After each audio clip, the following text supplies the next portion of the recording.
Welcome to Behavioral Grooves. My name is Kurt Nelson. And I'm Tim Houlihan.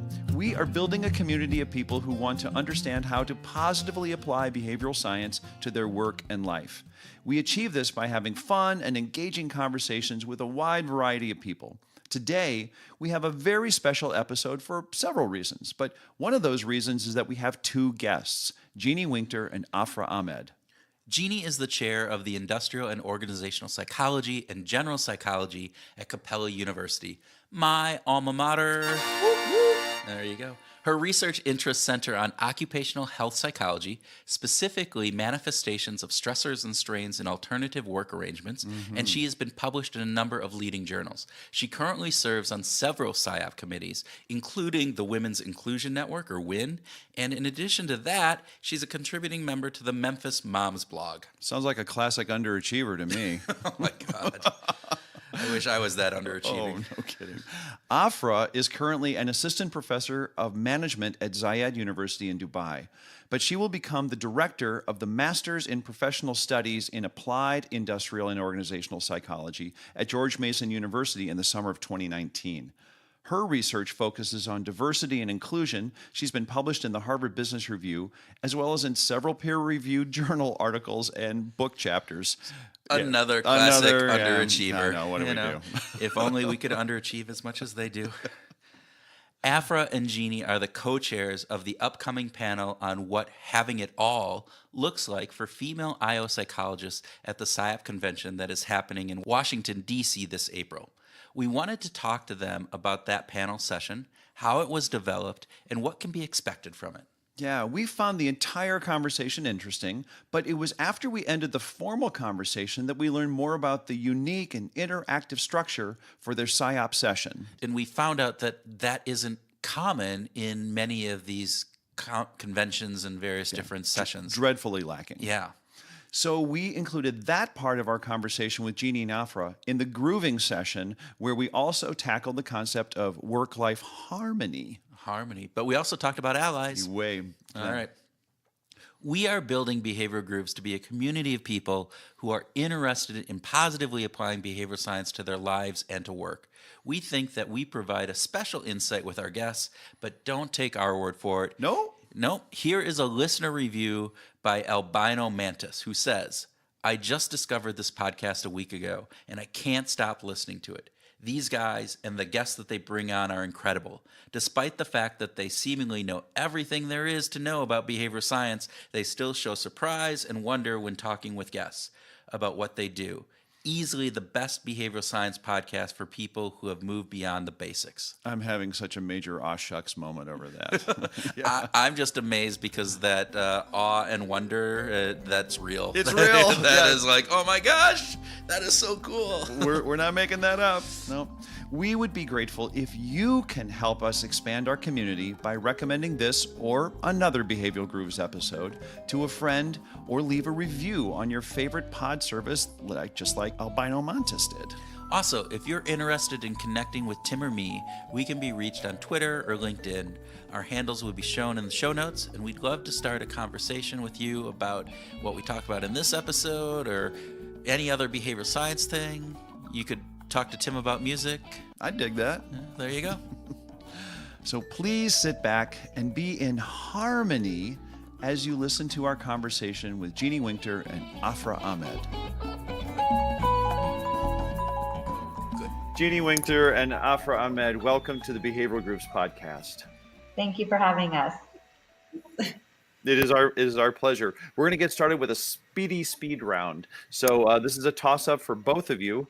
Coffee or tea? Coffee. Neither. I know. I'm okay. awful. I made it through grad school without coffee, tea, just water. Impossible. You are a 1 in a million person right there, That Afra, I is have what to I'm say. told. All right, so another toss-up for both of you. Michelangelo or Monet? Monet. I was gonna say Monet too.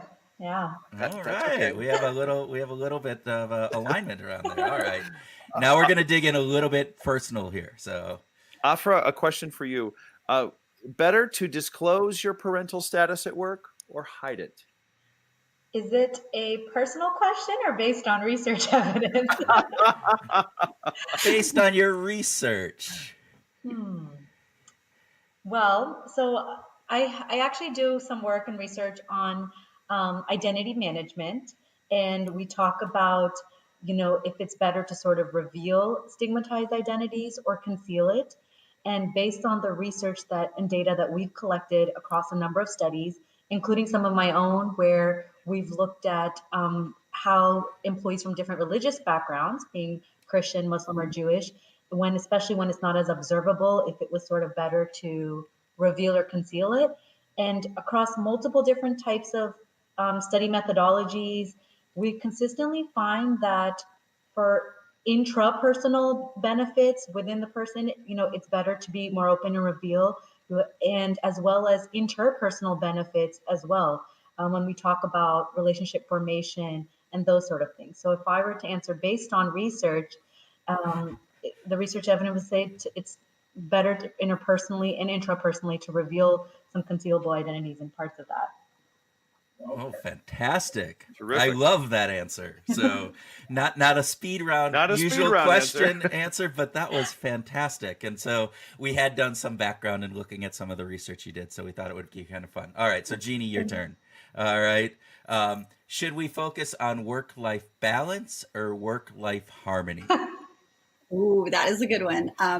I love the concept of harmony because I know even in putting together the session, we were talking about it's not really a balance. It's more of a juggling act on a unicycle while blindfolded type of situation. So Wow. I think the harmony is a better goal than perhaps trying to balance everything and have everything be just in this perfect alignment. Well, fantastic. So thank you guys. Those were fantastic answers, and we're now we'll get into the real kind of component of this. So both of you will be co-chairing a panel at the upcoming SIOP convention on what having it all looks like for female IO psychologists. First, before we get into what that's going to be about, can you tell our listeners what SIOP is and what the SIOP convention is? Sure. So SIOP is the Society for Industrial and Organizational Psychology. So we are the professional membership organization for those that are practitioners or academics in IO psychology.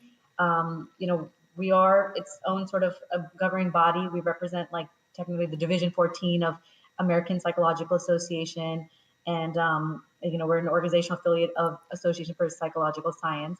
But we have a conference every year, and the upcoming conference is our annual time where IO psychologists from around the world, around the country, both practitioners and academics come together to share ideas, to attend presentations, workshops, and all of those sort of things. Fantastic. Thank you, Afra.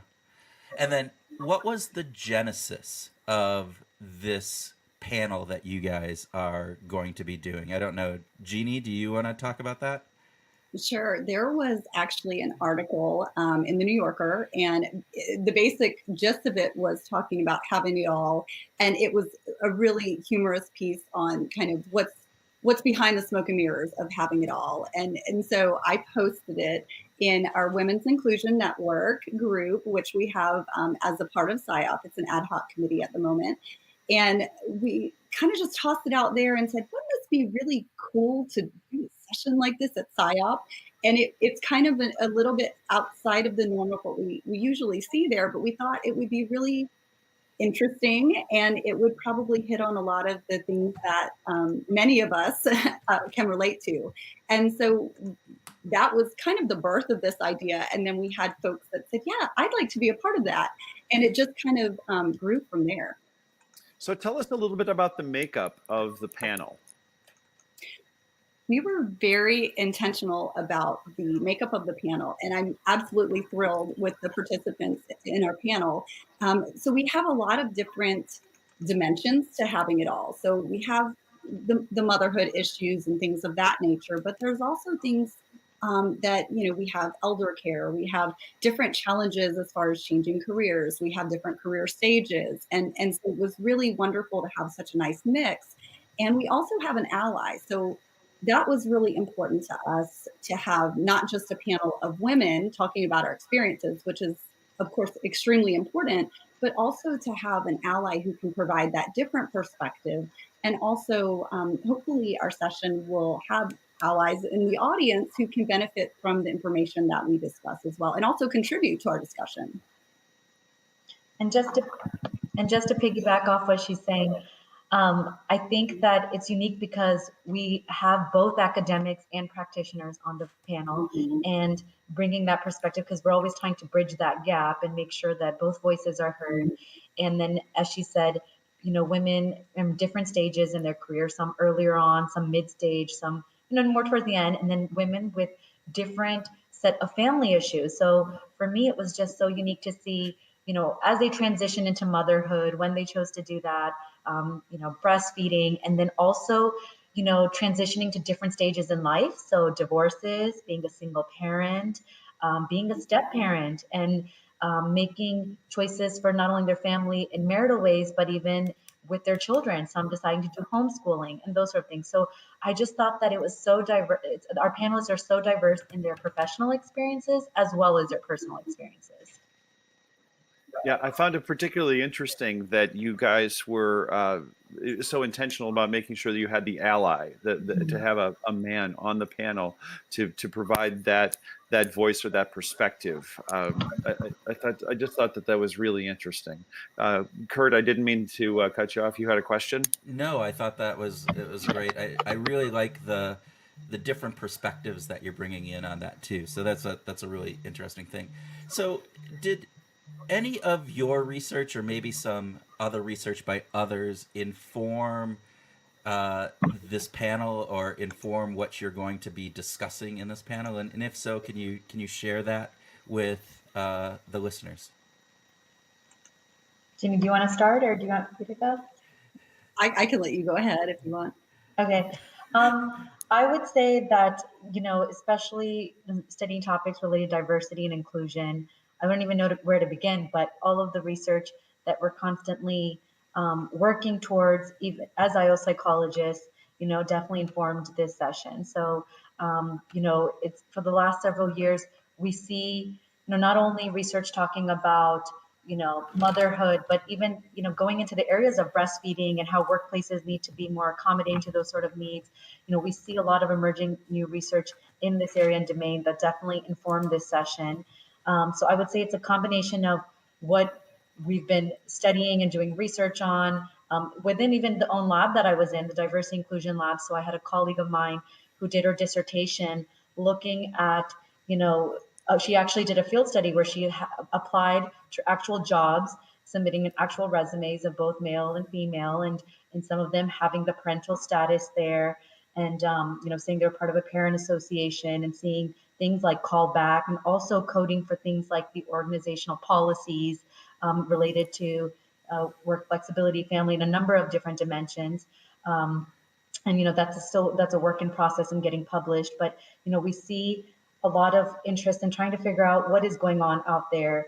And we know that there are differences in the way that women with children, without children, fathers and mothers are getting treated, and within the whole HR cycle. So for her, it was looking at it within a selection context. And so, just as you talked about earlier, disclosing parental status, and what does the research say, and, trying to figure that out. What about if you leave it on your CV and resume, and then is there certain things that you need to do to sort of, if there are stereotypes or biases about mothers or parents, are there strategies or things that women can do to overcome them? And that's another area of research that I've been involved in, looking at things like individuation strategy, or where you can counter the stereotype against your sort of group that exists, and to overcome those challenges that may play a role. And so you see her manipulating the CVs that are being submitted in different ways to, like, you see the strategy being like, okay, if it's flexibility that they're concerned about, and those sort of things. So you see a lot of research being done in that. And I mean, there's a ton that's, been published as well. There was a field study where pregnant applicants went in, applied for retail job positions.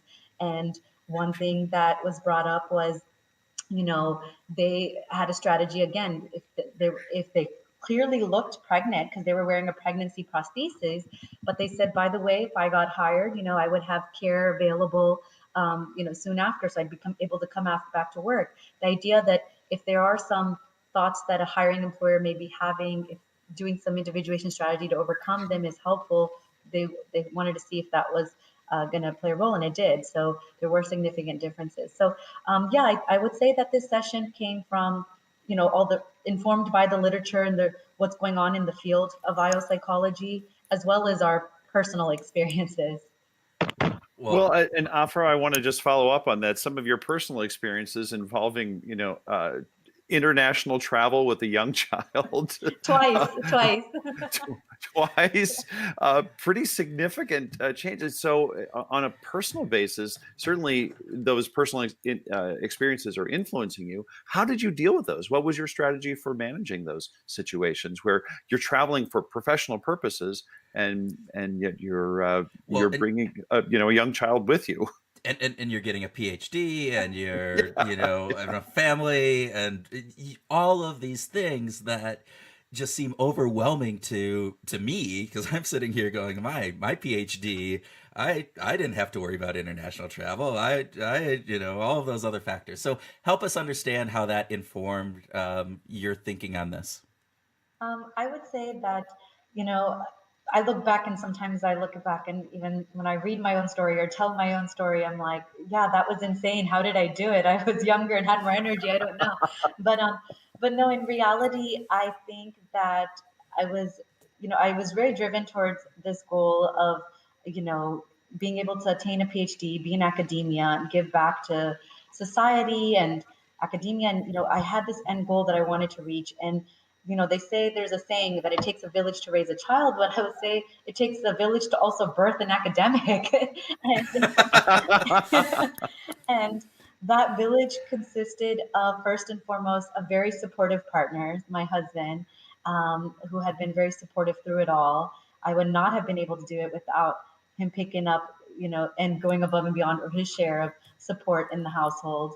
The support of my family. So oftentimes my parents have flown in for conferences to help with childcare, flown into UAE to help with the young child. I mean, they have been there to make this dream really come a reality. And then the support of my mentor, who has mentored me both professionally and personally on all of these stages throughout my life. So Dr. Eden King, my mentor, who is the incoming SIOP president as well. Yes, so she has definitely, I've known her since undergrad. I did my undergraduate honors thesis with her at George Mason University, but she has mentored me from the undergrad stages all the way as I went on a Fulbright and came back for my master's and PhD. And that mentorship was vital. And I don't think I would have been able to do it all without these different support networks in place. And then I had amazing colleagues and collaborators that helped throughout the journey. So it was definitely took a village, and I'm here because of that village. and all without coffee or tea. Yes, So, I know. yeah. My colleagues thought they would get me hooked in grad school. They thought it was the strangest thing. They're like, we will get you on the coffee, but I survived. And again, a 1 in a million person here. That's what I have to say. Jeanie, I know you have your own backstory too, and bringing in some of your personal experiences into this situation. You want to share a little bit of that? Well, sure. I have a little bit of a different, unconventional journey. I finished grad school and I moved to Memphis for a job, a corporate job. And so, all my plans were to, start a family, keep working, everything was going to be just fine. And then when I had my first child, all of a sudden everything just, you hear the record back scratch, and that was pretty much life.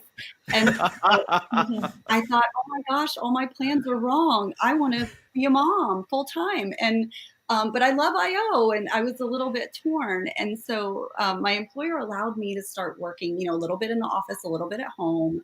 And I transitioned to full-time remote work. And then I started to transition to online education. And at that time, my kids were starting kind of school. And so we started homeschooling, which I never thought I would do ever. So here I am being home, working remotely, homeschooling my children. And it's been wonderful, but completely unexpected and definitely not in the plan. And do you have a community, kind of like Afra was talking about, with that support and obviously the other people in your life that make this happen, and how does that impact this? Absolutely. I think, like she said, it takes a village, and I am very thankful to have a husband that's incredibly supportive as well and helps with the kids very often. And so I think that's important. But also, just we have a wonderful homeschooling community here. Also, have a wonderfully supportive just work environment. It's just incredible. I know Capella has a strong emphasis on work-life balance, and so I think that definitely is helpful in making sure everything works as it should. Yeah, I know when I was getting my PhD at Capella, it was really the support system that was there was amazing. We had uh, our little peer group that I had formed, and there's four people, and we were there for each other. And when you ran into issues, they were the ones that you reached out to first, and so it was wonderful from that perspective. So, with that, going back to your panel discussion and how to have it all as a female in IO psychology, what do you see as some of the biggest trade-offs that women have to do, or what are the biggest challenges that you see in this arena? I'm glad you asked that question because in preparation for our session, we actually put out a survey and we put it out on Twitter and Facebook to get some feedback on some of the challenges because we wanted to make sure we weren't being narrow and limiting our discussion to just our personal experiences because we recognize that there's a lot more out there that women are facing that maybe we don't even know about. And we got some incredible data back and we're using that for an activity within our session. So we're pretty excited about that. But the information that we got back was so diverse, from trade-offs with career and family to trade-offs with education timing to domains of employment. So thinking about academic versus practitioner versus remote work versus office work, and also just trade-offs with things like kind of that work-life balance, taking time off, or folks that may have had different experiences even within the workplace as far as relationships at work and relating to other coworkers and things like that. So there was just such a diversity in the issues that we got back. And that's just scratching the surface. I know Afra's looked through it as well. And there's just so much that we got back that was helpful. Do either of you see any trends? Were there a lot of commonalities? Did you feel like there were a couple of categories that were, boy, these are really common, and these are things that we should address? Yeah, so I think that one thing that was brought up was women, especially in academia, feeling like that tenure clock or promotion clock played a role in their family planning, and whether it was from the time that they were actually being selected or hired to actually being promoted for tenure. So, for example, one of the individuals who responded said, "I wonder if I get put into a different pile because I'm a 30-something-year-old female and they're going to assume that I'm going to get pregnant eventually, need some time off and so forth." So you can see that, it's playing a role in what they're thinking about in terms of the selection process for young academic women graduating with a PhD. Because in reality, the timing for a PhD, if you even consider the traditional timing of, by the time they're getting done, it's at the height of, maybe family bearing age that, or a lot of people are choosing to, or thinking about, okay, we want to, have a child around this time. So not only people thinking about it in terms of selection, but also how it's affecting the tenure clock. If they counter to their academic male peers, will ask for additional time because of that time they took off with a child or giving birth. And then others talking about planning it so that they do it in graduate school because that might be easier than being on the tenure track and doing it. So those are some commonalities in terms of the academic perspective in terms of being hired and tenure track. You saw some comments about childcare related issues and opportunities. So I would say another category would really be opportunities. So the commonality coming into opportunities because they have children. So not being able to necessarily go to a conference because conferences, unfortunately, still today, they're trying to be better. So for example, SIOP does have a designated breastfeeding area. But providing childcare on site is challenging, and that's up to the individual. So like I said, I fly in if my husband's unable to come because of work. I fly in my parents to come and be there and help out. It's kind of hard looking at random nurseries or daycares in the area for a few days. So it's just hard to figure that out. And with that cost comes additional costs, especially if you're a graduate student, you're not making that much money. So the cost of childcare. So they talk about that loss of opportunity to be at a place like a conference where not only are you having this knowledge dissemination, but you're having networking opportunities and so much opportunity for growth professionally. So those were some of the commonality of themes that I would say, were highlighted. Wow. Yeah, and you look at that component of the financial impact that that has, but also just the amount of stress that goes into trying to figure all of that out and the upfront planning to either bring in somebody to help or to find that alternative childcare. And those are things that oftentimes I think as a male, we don't necessarily always consider, and I think that's a really enlightening component as we're talking through this, and that goes back to, you talked about bringing in this ally onto the panel, and then you both also talked about how supportive your own husbands have been in this. What kind of advice would you give for us men in the world, to either understand better or to help in this situation? Are there certain things that you found or that you would suggest that we can do better, or at least make note of and understand your situation? Jeanie, do you want me to start? Yeah, you can jump right in. I get the feeling this is going to be a long list.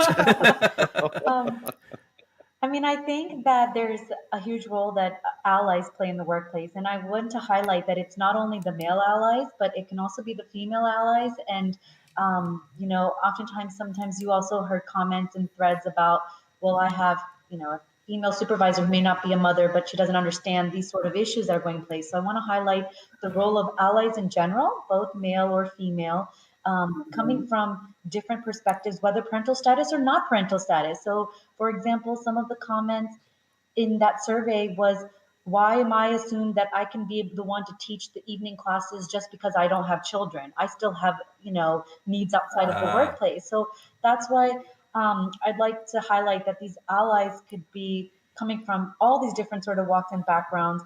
And I think that any place that we can sort of come together and highlight, all right, family balance or work family balance, right, in general, or work life balance, and we can highlight places that we can support people for professional and personal growth is important. And making sure that that's placed more formally within policies that can accommodate everyone. So may it be flexible time or flexible remote work and things like that, or if it's and even just interpersonally. So one example that comes to mind was when I was trying to obtain, university funding for a conference. It was a colleague or the person a decision maker kind of being like, well, do you need to stay at the conference hotel? Because it is a bit more expensive, right?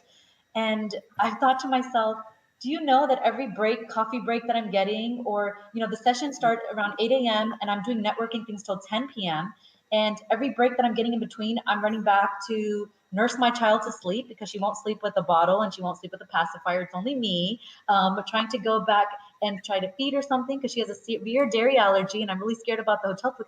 My answer, I wanted to spit up a lot, but I held myself back and being like, I do absolutely have to stay at the conference hotel. I can't be taking a taxi or Uber 15, 20 minutes away when I literally am between sessions, between breaks, going to, back to meet the needs of my child and my family. And so that was an interpersonal area that I was just like, where in the policy does it say that I can't stay at the conference hotel or just because it's more expensive?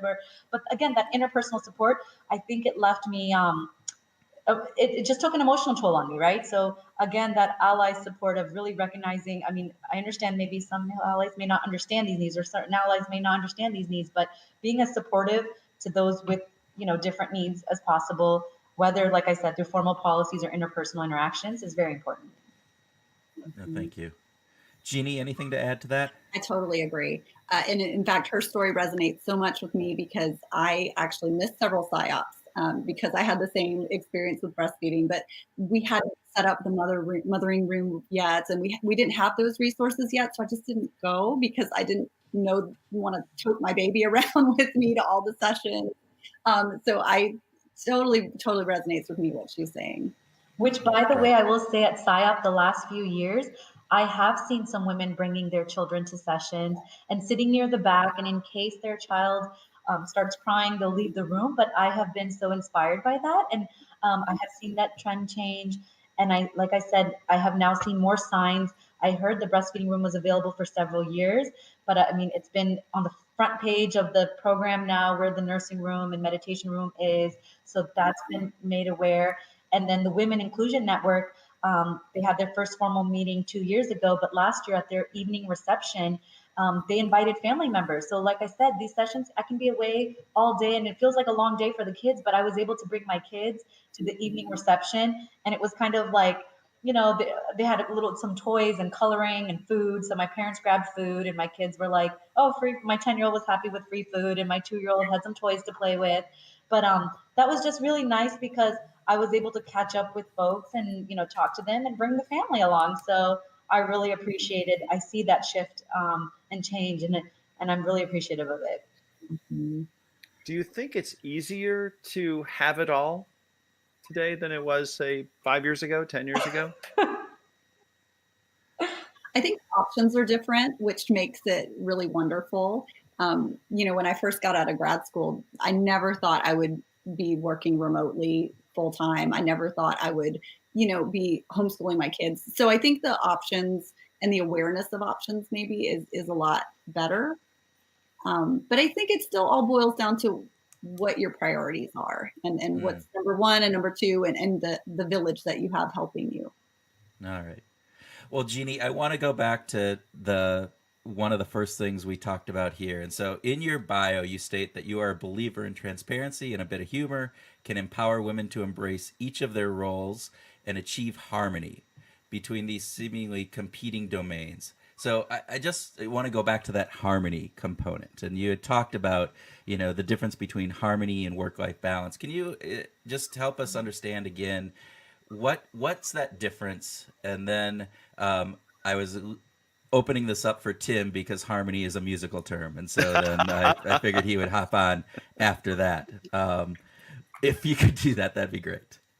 Sure. I think we focus so much on having this kind of balance where work is in this box and family is in this box and the boundary is quite rigid. And, we turn off one domain and go into the other domain and we give it our full attention. And I think sometimes the concept of harmony particularly resonated with me because I think sometimes it's a seamless back and forth a lot of times in the day. And I think that is helpful for many women just because we don't always get to shut something off. Back to Afra's example, it was, she had to go to the conference and step out, yeah, feed a child and then come right back. And I think for so many women, that's our life. It's quite fluid instead of compartmentalized. And for me personally, that's quite an effective strategy. But I recognize that may not work for everyone. So I think it's a really personal decision, but you find that harmony in kind of how you do that back and forth and what works for you. And so when I focus on the concept of harmony, that's what I'm focused on. Well, I am glad that Kurt teed that up because harmony, from a musical sense, means having two notes or more than two notes at the same time. It's really not. It's not having one note and then another note later. You're talking about this seamless integration or attempting to have a seamless integration of two different worlds at the same time. And I think that's a really, really cool thing. And and of course, harmony is what we find one of the richest things in music is the experience of it. Kurt, did you?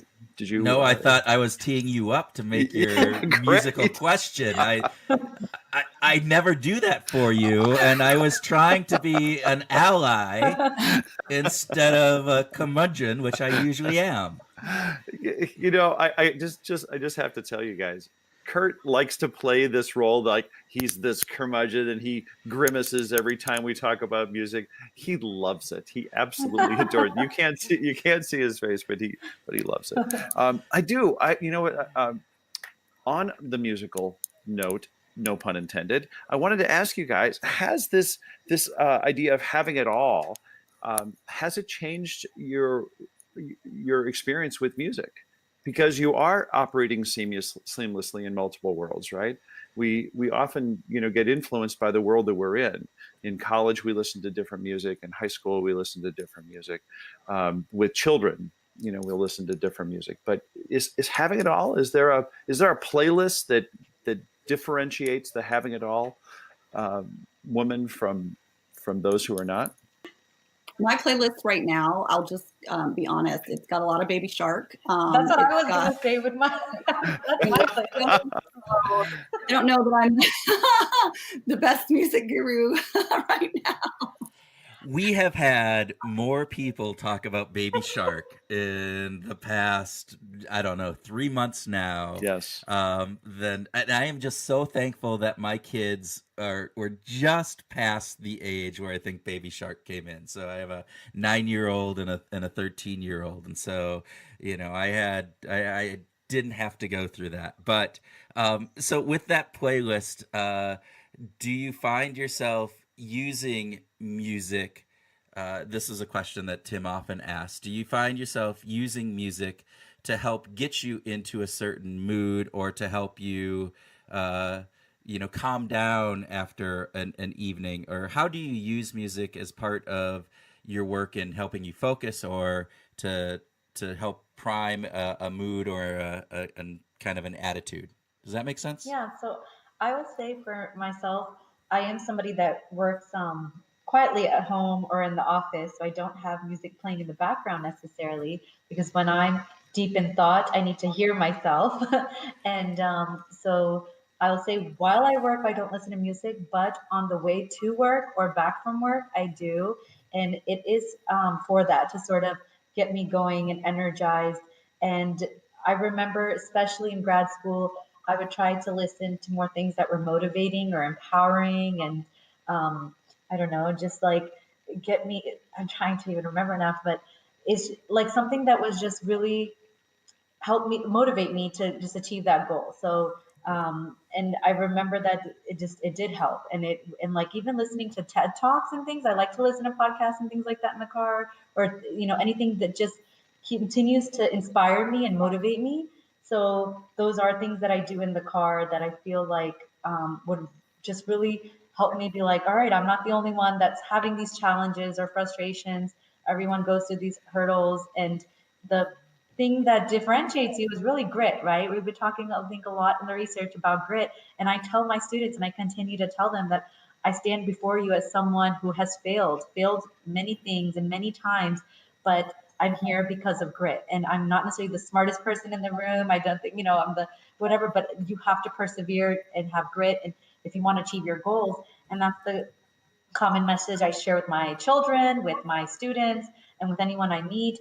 And I get inspired by music that sort of pushes me towards that. Jeanie, you've got a lot of Baby Shark around, but do you also have some personal playlists? I do. My kids will tell you I'm a terrible singer, so I'm just gonna preface it with that. But I love anything loud and cheesy, and the 1980s were a good decade for music for my playlist. Yeah, you can't see me. Kurt's I'm smiling. dancing right now. I am doing my little 80s dance. There you go. If you drove past me in my minivan, you would think I was maybe hurt or something, because I'm quite a minivan dancer and singer to the 80s hits. So I love it. But I love the old stuff, the Bob Dylan. I love Elton John. Love that stuff. But being in Tennessee, you have to also like country music. So you have to like that. You have to have an appreciation for that also. So my playlist is quite diverse. So like one of my favorite songs, and I even get my daughter into it, and I'm blasting it out, is Alicia Keys' Girl on Fire. And I'm all about like girl empowerment, and like I have these songs like blasting. And it's just, it's fun. I just want to say thank you. this was really insightful, and I wish I was at SIOP at the meeting. I want to be in the audience. I want to be part of this. It sounds fantastic. So I wish you guys the best of luck, and thank you for being on. We just really appreciate it. Thank you so much for having us. Yeah.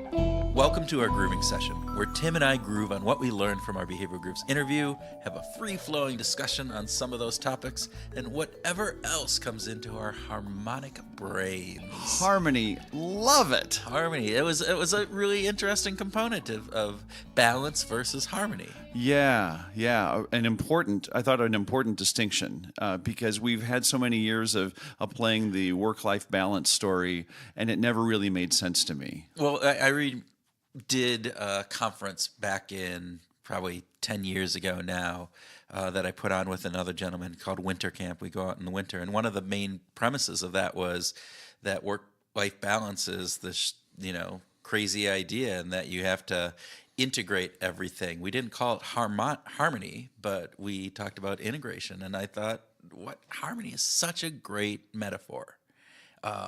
If you think about that metaphor for a balance, and you get these weights, and work is taking too much, and I have to put more life and different things. Right. They're two opposing factions, really. But harmony, as you've talked about from a musical perspective, it's different. What is harmony? It's when you have a more than one. You have two or more voices or notes or tones happening at the same time, and they can be concordant or discordant, right? They can sound good or they can not sound good. But harmony is when you have two or more things happening basically at the same time. It literally at the same time. That's how you have harmony. And so it's saying, so the metaphor as applied to work is so perfect, because it's like saying, I've got a life, thinking about, PhDs who are moms. It's like, I'm a mom all the time. I'm not going to stop being a mom. Yeah, when I go and I'm working on my PhD, I am no longer a mom. That does not make sense. It doesn't make sense. No. Yeah. It was perfect to introduce this idea that I'm going to continue being a mom all the time. However, at the same time, there are going to be moments when I'm also going to have these harmonic tones of working on the PhD, of going to conferences, of travel, and all the complications that go along with it. And I just from a musical perspective, harmony is just so interesting. Well, if you think about this from a evolutionary perspective, we did not evolve to have work be separate from life. We evolved that it was just life. Yeah. This was our life. And you did work, and you did family, and you did fun, you did it all, and it's all wrapped up, and you didn't segregate, I have, from 8 to 4, I'm work guy, Let's go hunting from 8 to 4, and then when we're done, we can now have I'll fun. be different. Now I'll be family guy. And that's not how it works. So harmony, I think, from that perspective, is a really nice thing. And I know there's been, I think, like Jeff Bezos has talked about this, and then I know there's some other research on that, right? Yeah, Stuart Friedman from Wharton wrote a book in 2014 where he really introduced the idea in a kind of a big way. It's Leading the Life You Want, and he made an academic claim basically around the importance of harmony versus balance, and so I think that. In those years, it was picking up steam. It was already part of the popular nomenclature, but he really kind of laid an academic claim to it. Yeah, Friedman's work did. Well, I think it's really cool. Now, I think harmony is a great component. And I loved Afra's story when she talked about, bringing the conference that was now saying it's okay to have your family at the dinner, which so often they don't, and all of those factors that go into that. And I think it's really key to think about, how do you weave in the work and life and community and all of the other factors that are part of what makes up our life, and how do you weave them together? And can organizations do more to help with that? Do we as individuals need to do more in order to make that part of our life? Is it just a framing positioning of how we look at this, or are there actual tangible things? What do you think? I mean, Well, I'm blinded by my own life, right? So as a consultant, I'm working in and out throughout all 7 days of the week. I tend not to think about a particular day off as a day away from work. I tend to everything just tends to meld together a little more seamlessly today than it certainly did 10 years ago. okay. I was much more interested in the segregation of those things and trying to make sure that work was work, and then when I was done with work, then I was done with work. And I think that there are still good psychological reasons to have that. I think there's parts where you need a break, right? You Yeah, need yeah. that mental shift from work mode into family mode. But I think there's also times where those can overlap. I think there's some talk. We did a conversation with Francesca Gino, and she talks about creativity. And there's this element of creativity that comes from having, not necessarily focusing in on that issue, but now you're stepping away from it into something else, and you get the light bulb effect. Yeah, and right. those various different things. You And have so to let the subconscious do its work. you have to let the subconscious do its work. You have to be able to recharge. You have to do all of those things. And I think there could potentially be some downside to that, right? There could be this always on component with this. I felt like I resisted it more 10 years ago, especially in the corporate world. I was more reluctant than that I am today. Right. You've been away from the corporate world for some time. You've run a consultancy for 20 years. Yeah, and it's interesting because I sometimes I think there was an envy for a while that because I office out of the house. That you were envious, or I was envious from the perspective of that, my office is just down the stairs from my bedroom and up, it's on the second floor and we're right there. And so work was always present. It was always part of, so it could be 10 o'clock at night and, I can just go on in here and work for 15 minutes and be there for 2 hours and various different things. So work for 15 minutes was a myth. Yeah, well, not sometimes, like- most of the time, okay. right? Yeah. Like Like just the first Dorito out of the bag. It's the first Dorito. The component, though, that I've come to realize is that I have to be conscious and purposeful about it. And what's nice about it, though, about the work. about the work and the work that we do, what's nice is that I'm not beholden to a 8 to 5 job. I'm not, beholden to having to do 8 hours a day. Just like you said, it's, it might run 7 days a week. But it also might be 4 hours one day, 10 hours another day, just depending upon where it is and what's going on with my family life, what's going on with the volunteer work that I do, what's going on with behavioral grooves and what we're doing here. So all of those factors come into play, and just the idea of having that in harmony. In other words, work is part of life, and so we need to make it sing, right? Right. Yeah. Yes. We need to make it sing. And Absolutely. so- Which happens it's much more pleasing when the notes are concordant versus discordant. Right. Right. And I like that actually aspect of this metaphor, because you can still have a work-life harmony, but sometimes things are going to be in discord, right? They're going to sound bad. They're going to feel That's right. it's like, hey, it's, you know what? I don't like getting up at 4 o'clock in the morning to get on a plane and miss my kid's basketball game because I have to go and visit a client or At something 4 o'clock, your kids are playing basketball at 4 o'clock in the morning? I have very dedicated kids. No. But there are those discord times. But then I also enjoy those harmonic moments where I'm able to bring kids along into some sort of work function or a behavioral grooves type thing, and we get to intermix that and have those conversations and bring, clients around, and they're working and talking with my kids and they know everybody, and so it happens. And so I think if we start thinking about that, so as a step out of this or a tactic, I'm going to start using that term I'm going to start using harmony, Yeah. work-life harmony. And I think it really is just a switch in how we frame that within our brains. And I think that'll be good. Yeah, harmonizing different aspects of your life is such a cool idea. Yeah. Absolutely. Okay, so we went off on harmony because like I was just so Wow, dying it's to harmony groove on that. and it fits with music, and you somehow like that.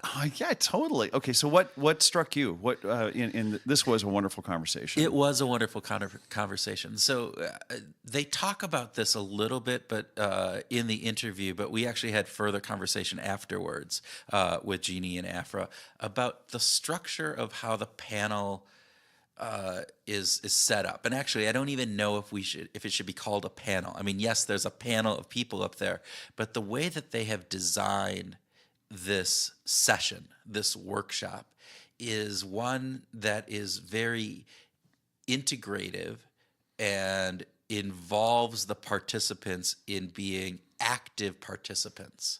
And that takes me back to, the work that I did 20 plus years ago, which was all around a thing called ICD, Integrated Conference Design, where we worked with companies about making their conference design, those meetings, those big meetings, more engaging and interactive and participant focused, as opposed to speakers up in front with PowerPoint presentations pushing things out. How do you get people to engage in this? And that's, it was surprising to a certain degree for me, because I thought conferences and others have moved more in that direction, but I realized they haven't. And I'm very excited that they're doing this. And actually, I don't know. What do you think? Well, how about if we just listen to the way Afra and Jeanie describe it? That sounds great. Let's listen. I get really excited about the session format, such that we start off with an interactive activity, and then we move towards the panelists briefly introducing themselves and sharing a little bit about their story and what strategies worked for them. And we're emphasizing both tangible strategies as well as, I guess, mindset strategies, so that the audience members can have something to take away and be inspired by, and something they can incorporate in their own lives. And then we have a breakout session where we'll have the 8 of us, or the 2 co-chairs and 6 panelists, breaking out in the room with flip charts. And we have 30 minutes where we want audience members to share their story, share ideas of what's worked for them, and sort of come up with a list. And then afterwards, we'll reconvene as a larger group and share some of those. And Jeanie and I are really excited to follow this up with a tip article in the SIOP, reading. And we want to think about moving this conversation forward and submitting something else for SIOP next year. And we want to make sure that people leave knowing that we're not just going to talk about it in this room and it's going to just stay in this room. It's going to be something that's going to hopefully carry over to an outlet that we can share with readers and continuing conversation. So I'm really excited about that format. Yeah, and I think one of the things that Afra and I were really excited about too was, we're not talking at the audience, we're not talking to the audience, we're talking with them. So it's going to be a really, really interactive session, more so than you normally see. So that's pretty exciting. Sometimes these conferences and sessions, there's a lot of the formal things that I've been going to for years, right? And I know what the typical research symposium and posters and all of that sort of looks like. And I think that's why these alternative sessions and a place for that, I want to make sure that SIOP and other people who host conferences know that how much it needs to have a place, or allowing this flexibility, right, of format and topics to have, allows people to feel like they have a voice. And again, with the survey we sent out, people are so stoked and excited because you clearly see they want to talk about these things. I think that if someone maybe listening is perhaps an organizer of another conference, is like, wait a minute, we don't have something as flexible in place that allows for that, it would be great because they could get some ideas. Or if SIOP's like, oh my God, we're low on rooms and times, we want to make sure SIOP doesn't cut off these alternative sessions, So I think it would be something great to make sure that gets heard, that it's appreciated, it's valued, and it has a both personal and professional place. Because a lot of times for myself, even, I always wanted to have a place where we can talk about these things, have examples of people living these things, not just reading about the research, but having living examples. people in the field that are maneuvering these sort of challenges. And I think one of the things too that's very unique and different about the session, that we're kind of going out on a limb, is that this is something we don't always talk a lot about in IO psychology. Like I mean, when I was in grad school, I saw so many incredible women who were successful, and I just thought they were amazing. But as I, got married and started a family and started working, it was, you have these trade-offs, and those weren't necessarily evident. People didn't really talk about those very openly. And so that vulnerability piece, perhaps they spoke with their very close colleagues, but it wasn't as evident to some of us up and coming people in the field of IO. So I didn't really have a path to follow. And so it made it quite overwhelming when I was confronted with, starting a family, and then all of a sudden having that thought, oh my goodness, I want a mom all the time. Wait, how do I do that? And so I think one thing we hope to get from this session is provide a lot of different perspectives on what that could look like and some of the realistic trade-offs and challenges. And we're hoping to kind of help navigate those waters. So I love that part. And what really struck me with what they were saying is that we can do this. Yeah. We can make these types of decisions about how you structure or format your speaking sessions at a conference. And conferences can be more engaging, and they can be, instead of just the, big stage pushing information out, how do you bring that back in? And wouldn't it be great if more and more we were able to have those experiential, interactive, engaging sessions, as opposed to sitting in a chair and watching a PowerPoint presentation go by? I just have to say that the passion in their voices was so clear that Jeanie and Afra were inspiring me to think so far beyond the standard PowerPoint, right? How tired are we of the standard PowerPoint? I need to go and just fly out to DC to go sit in on this session, because I think it'll be great. So, but Definitely. With that, I think that was really interesting, and I think it was one of those yeah. components where, even to the point where, if you have an everyday meeting, right? How do you make sure that it's not somebody up there pontificating, and that you're you can engaging? Say boring. You can say boring. Yeah, boring, right? Well, but not even boring so much as this component of, you have to get information across. Mm-hmm. We that's what meetings are often about, right? Mm-hmm. They're about They are. either conveying information, or they're about, Or making making decisions, or gathering input from a variety of people. And again, maybe this is a harmony kind of thing, right? Maybe there should be some harmony in combining those three aspects into one inside of a meeting. Yeah. So yes, you might have to convey some information, but let's get some feedback on that, and different points of view around that, and understand how that goes, and bring, if there's decisions to be made around that. So, and at the same time, bring your whole self to work. Be able to be all that you can be, right? To fully represent who you are in those discussions. Right. I think that's an important, which interestingly enough ties into our discussion with Liz Fosslien. Yeah.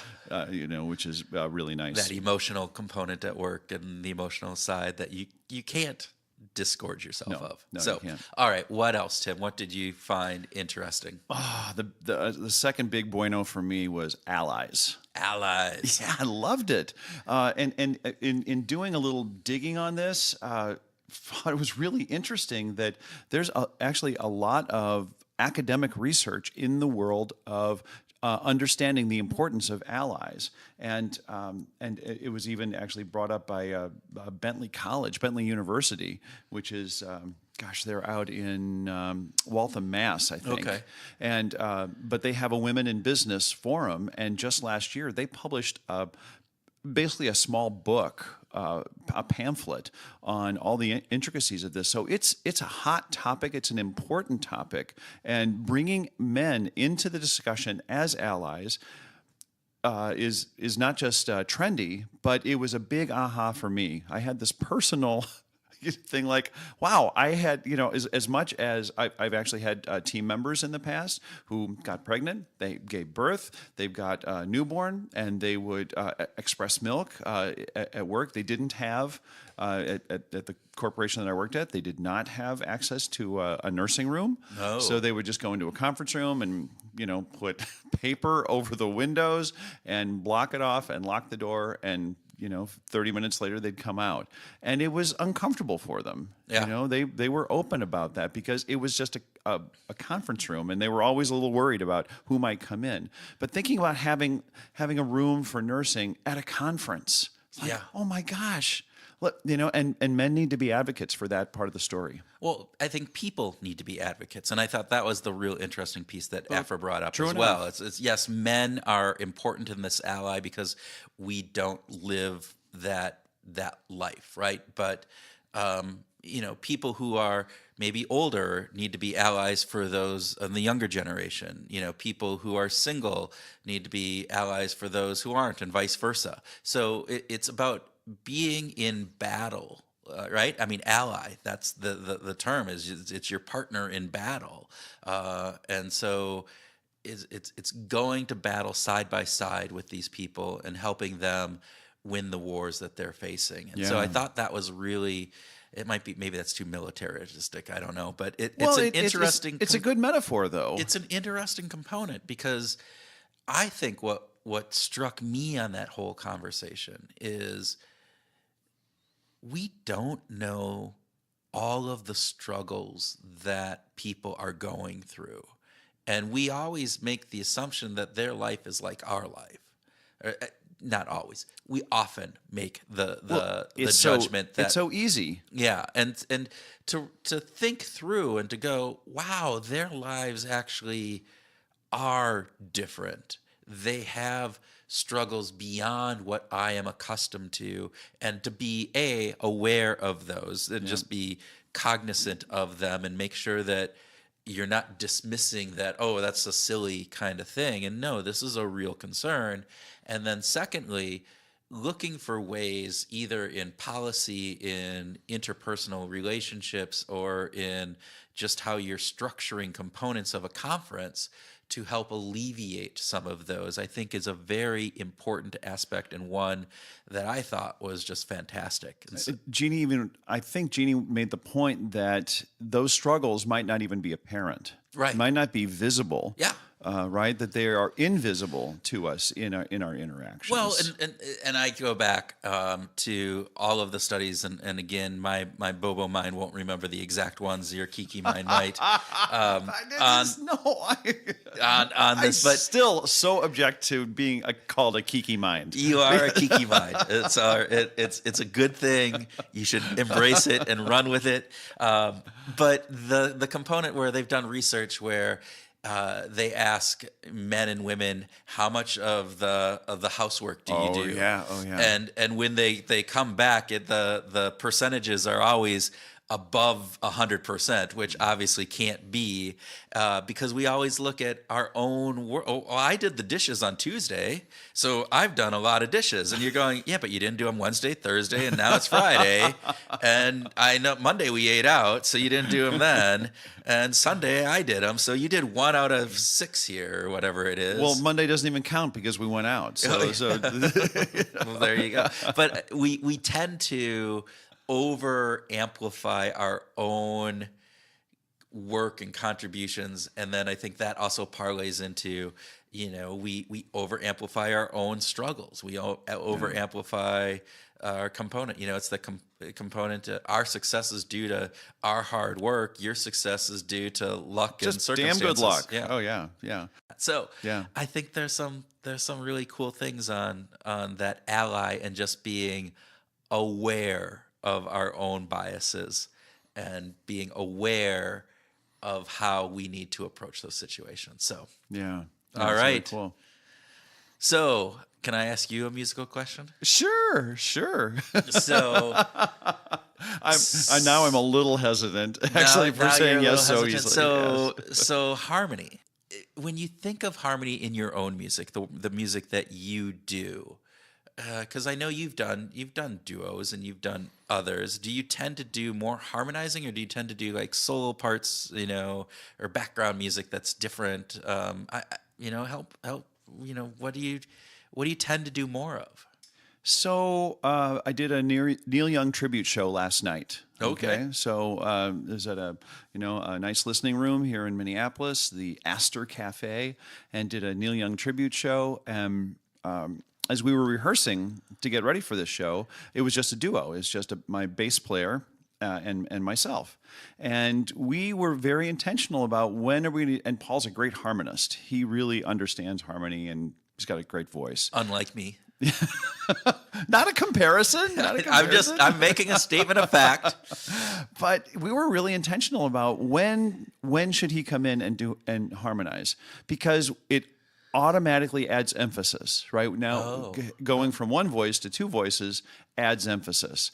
It can increase the dramatic experience. Right? It can be a happy harmony or an odd harmony, or it can just be soothing. There's a whole variety of ways that we could use it. But we were really intentional because a lot of the songs that we were playing didn't necessarily have all those harmonies written in. Yeah, Neil Young is not a lot. My personal. No, I mean a handful of songs have really rich harmony. Heart of Gold was recorded with, he had James Taylor and Linda Ronstadt singing backup, but only on one line. Okay. So it's not exactly this big harmonic experience, but that was. It's really fun to be intentional about when to use harmony to add emphasis, whether it's with some kind of emotional thing, soothing, happy. Do you ever angular. use discordant harmony on purpose? Yes. Okay. Yes. And why would you use that? Because it fit the song. Okay. Yeah. So I wrote this song called Beneath the Surface of the Well that was this big introspective psychological thriller kind of a song. Maybe not. Maybe I'm being hyperbolic there. But in this, in the song, there is this tension in the narrative, and so we used some harmonies that are discordant to draw attention to that, to kind of give that emotional edge that's appealing to the part of our system that's not even aware of all these things. Right? It's actually, I think, to some degree, music is appealing to our subconscious. Oh, yeah.